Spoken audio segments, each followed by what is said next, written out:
How's everybody doing? All right. My name is Terrence Myers. I'm the co-owner and CPR instructor here at MedCert. Here at MedCert, we do different types of training classes. We do training for CPR, first aid, we train home health aides, nursing assistants, all that type of stuff. Today we're just talking about CPR and anybody doing first aid also? Okay, so right now just you. We might have a few other people joining us for that after we get done with CPR. How many people have taken a CPR class before? Okay. All right. If you haven't taken CPR before, then a lot of stuff is going to be new for you. Even if you have taken a CPR class before, and say you just took it last year or the year before that, it's going to be a lot of stuff that's new for you also, because they just changed the guidelines for CPR at the beginning of this year. So there's some stuff that's different. So some stuff might sound a little funny, but that's because they have new guidelines that actually came out at the end of last year. So that's what they refer to as the 2010 American Heart Association CPR guidelines. Okay? Everybody should have those handouts in front of you. That first sheet, the one that says CPR cheat sheet, that kind of summarizes what we're going to talk about as far as CPR goes. That's something that kind of simplifies what we're going to talk about.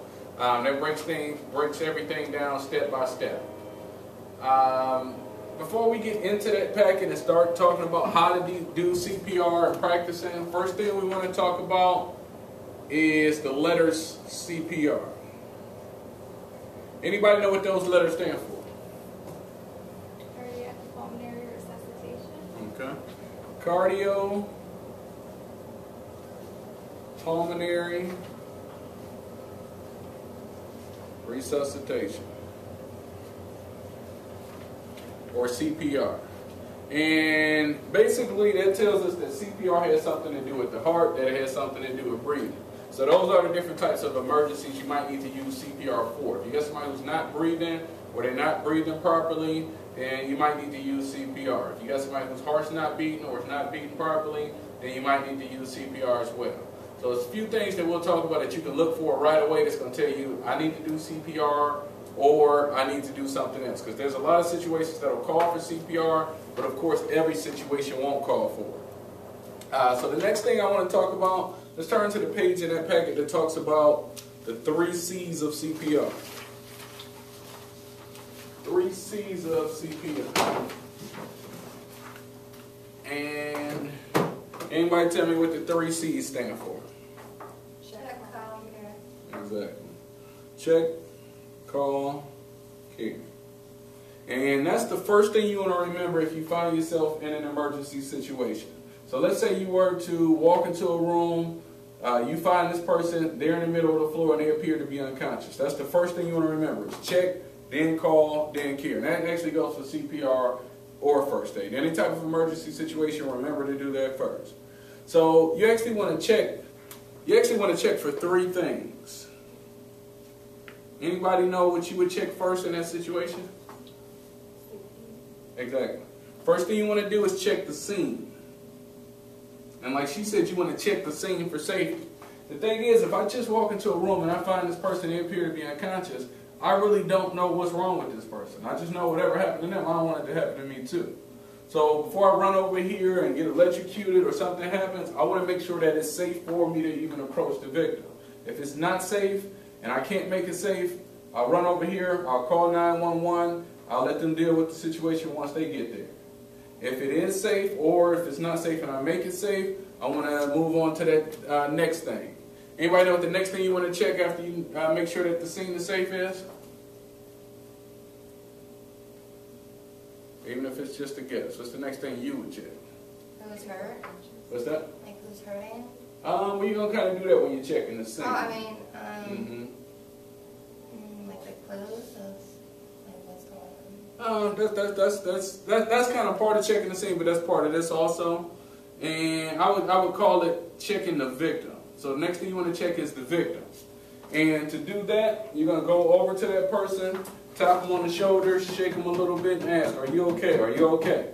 If that person responds, then you know that this person is still conscious. If this person doesn't respond, you know you have an unconscious person on your hands. So again, you're just going to shake them, and kind of like you said, you want to check for clues as to what happened also. Because when it's time to call 911, those clues will help you talk to that operator. You can tell them, I found this person, this was the condition, I found this next to him, stuff like that. After that, you're going to check one other thing, and this is kind of new in how you do this. And the next thing you're going to check for is breathing.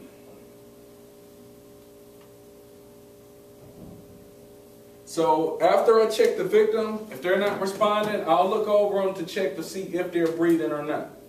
Okay, and I'll just do that for a few seconds, about 5 seconds or so, to see if they're breathing. Now, if you've taken CPR before and you've been taking it for years and years, you might always remember when you checked for breathing, you were opening the airway and checking for breathing. You're not doing that anymore. They took that look, listen, and feel out of CPR. So you're not doing that anymore. When you're checking them for consciousness, you want to look over them to check to see if they're breathing also. Okay? If they're not breathing, they're not responding, you want to move on to the next step, and that's call. Anybody know what number you want to call? 911. Exactly. 911. Now, how you call 911 is going to be determined by a few things also. First thing is going to be if you're alone or not. Let's say I'm on the other side over here. I find this person. They appear to be unconscious. I check them. They're not responding. They're not breathing. I'll yell for help. I know I have, about 8 people over here. As soon as everyone comes running, I want to point to one specific person. I might say, you, go call 911. This person's unconscious. Even though I got 8 different people that can call 911, I always want to tell one specific person what to do. So anytime I'm delegating stuff to other people as far as CPR or first aid goes, I'm always telling specific people what to do. That way, there's no confusion over who's supposed to call 911. If I just say somebody go call, you might think she did it, you might think she did it, and nobody actually ends up calling. Either that or everybody's going to end up calling at the same time. So anytime I'm delegating stuff to other people, I'm telling specific people what to do. Now, if I'm alone, I'm not going to be able to say, you go call or you go call 911. In that case, I'll need to do it myself. So in that case, this person's age is going to tell me what to do. You want to remember that if this person is an adult, which is anybody that is 8 years old or older, then, and then this person, they're not responding, I'm alone. If they're an adult, I can run over here, or even if I want to run across the street to Walgreens, I need to use their phone for some reason. I can run over there, call 911, then I'm going to come back and do my CPR. But if this person is a child or infant, so that's anyone that's less than 8 years old, I'm not going to call 911 right away. I want to do CPR for about 5 cycles or 2 minutes, then I'll go call 911. So just remember, with an adult, you can call first. With the child or infant, you're going to need to wait and then go call fast. So if you turn back to that first page, that when it says CPR cheat sheet, there's a little gray box. I'm not too sure if it copied the best or not, but that's what that talks about. If you can read that box, that's what that talks about. It says with an adult, call first, child or infant, do a few cycles of 5 cycles of CPR, a few minutes of CPR, then go call fast. Okay? After that, we want to care for that person or care for the victim. And to help us remember what to do in the care part of that check called care, we want to use the other sheet of that packet. And that's the one that talks about the C, A, B's of CPR. CAB.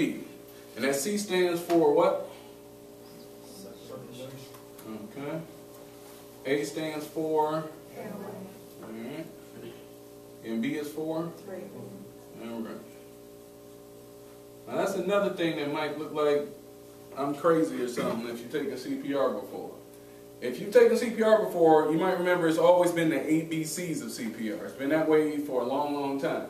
That's something that they changed around when they changed those guidelines also.